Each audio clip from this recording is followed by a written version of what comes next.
جس سے دل دریا متلاطم نہیں ہوتا،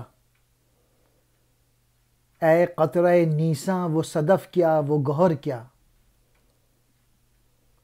شاعر کی نوا ہو کہ مغنی کا نفس ہو،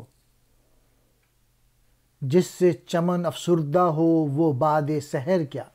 علامہ اقبال کہہ رہے ہیں کہ ایسی چیز ڈیولپ کرنی چاہیے جو کہ موتی کی طرح ہو، اور ایسی پوئٹری، ایسا آرٹ ڈیولپ کرنا چاہیے جو کہ بہت ہی شاندار ہو۔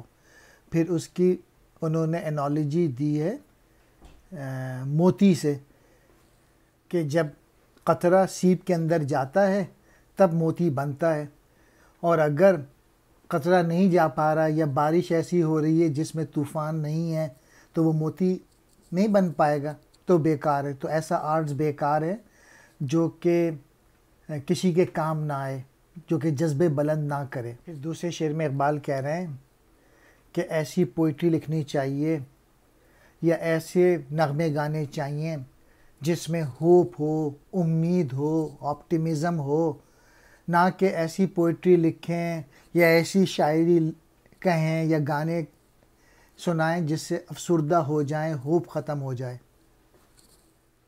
قطرہ نیساں، بہار کے موسم کی بارش کا وہ قطرہ جو سیپی کے منہ میں گرنے کے بعد موتی بن جاتا ہے۔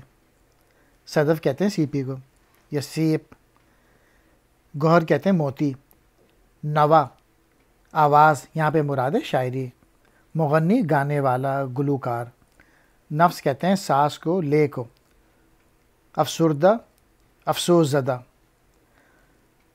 باد سحر، صبح کی ہوا۔